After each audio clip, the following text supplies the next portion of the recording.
नमस्कार, मी पंजाब डक. मी जात आहे चाळीसगावकडं आणि हे आहे चाळीसगावचा घाट, कोणी म्हणते कन्नडचा घाट. तर या ठिकाणाहून आज आहे 9 ऑक्टोबर 2025. तर शेतकऱ्याला, महाराष्ट्रातल्या शेतकऱ्याला अंदाज देणारे, राज्यातल्या सोयाबीन शेतकऱ्यासाठी आनंदाची बातमी. तुम्ही काय करायचं, सध्या 16 ऑक्टोबरपर्यंत कसलाच पाऊस येणार नाही, त्याच्यामुळे खास करून ही शेतकऱ्यासाठी आनंदाची बातमी. पण राज्यातल्या सर्व शेतकऱ्याला सांगू इच्छितो की तुम्ही काय करा, तुमचं सोयाबीन काढू शकता. सध्या काही पाऊस येणार नाही. उलट आता काय होणार आहे, धुई येत राहणार आहे, धुके येत राहणार आहे. असा धुई, धुके आणि थंडी देखील येत राहणार आहे, म्हणून हा अंदाज लक्षात घ्यायचा.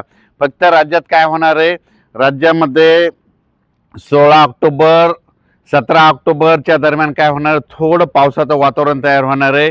मग खूप काही सगळ्या महाराष्ट्रात नसणार आहे, म्हणून हा अंदाज सर्व शेतकऱ्यांनी लक्षात घ्यायचा.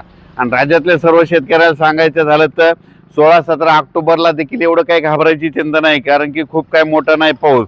फक्त काय होणार आहे, आंध्र प्रदेश, तामिळनाडू, कर्नाटका, तेलंगणा त्या परिसरामध्ये, त्या राज्यामध्ये पाऊस पडणार आहे. त्याच्यामुळे काय होणार आहे, महाराष्ट्राचे जे सीमालगतचे जिल्हे आहेत, मग त्याच्यामध्ये यवतमाळ जिल्हा, नांदेड जिल्हा, लातूर जिल्हा, हिंगोली जिल्हा, परभणी जिल्हा, धाराशिव जिल्हा, सोलापूर जिल्हा, सांगली, सातारा ह्या पट्ट्यामध्ये थोडंफार वातावरण थोडं जास्त राहणार आहे, म्हणून हा अंदाज लक्षात द्यायचा.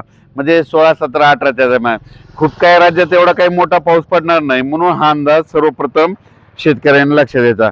पण राज्यातल्या सर्व शेतकऱ्याला सांगू इच्छितो की राज्यामध्ये यावर्षी मात्र दिपावलीत पाऊस येणार आहे, म्हणून हे देखील लक्षात द्यायचं. कारण की यावर्षी दिपावलीत पाऊस येणार हे देखील तितकं खरं आहे. पण त्याच्यानंतर राज्यात मग सगळ्या राज्यातला पाऊसच कधी निघून जाणार आहे, दिपावली झाल्याच्या नंतर राज्यातला. म्हणजे सांगायचं झालं तर म्हणजे 2 नोव्हेंबरला, मी पहिल्यापासून म्हणतो ना, 2 नोव्हेंबरला महाराष्ट्रातले सगळे शेतकरी, सगळे जनता स्वेटर घातलेले दिसतील, अशी थंडी येणार. मी खूप दिवसापासून 1 जानेवारीपासून सांगत असतो, म्हणून हे लक्षात येतं. पण राज्यात मात्र सर्व शेतकऱ्यांसाठी आनंदाची बातमी. राज्यामध्ये आता म्हणजे आता आज 9 ऑक्टोबरपासून ते 15 ऑक्टोबरपर्यंत कसलाच पाऊस पडणार नाही. म्हणजे खूप काय मोठा पाऊस नसणार. फक्त काय असं माहिती आहे का, की स्थानिक वातावरण तयार होऊन थोडाफार पाऊस येऊ शकतो, म्हणून हा अंदाज सर्व शेतकऱ्यांना लक्षात येतात. पण राज्यात मात्र 15 ऑक्टोबरपर्यंत कसलाच मोठा पाऊस नाही, म्हणून हा अंदाज लक्षात यायचा. पण राज्यात 16-17च्या दरम्यान तुरळक ठिकाणी वातावरण तयार होणार आहे, खूप काय मोठं नसणार आहे, म्हणून हे देखील सर्व शेतकऱ्यांनी लक्षात द्यायचं. राज्यातला ते 15, 16, 17, 18चा जे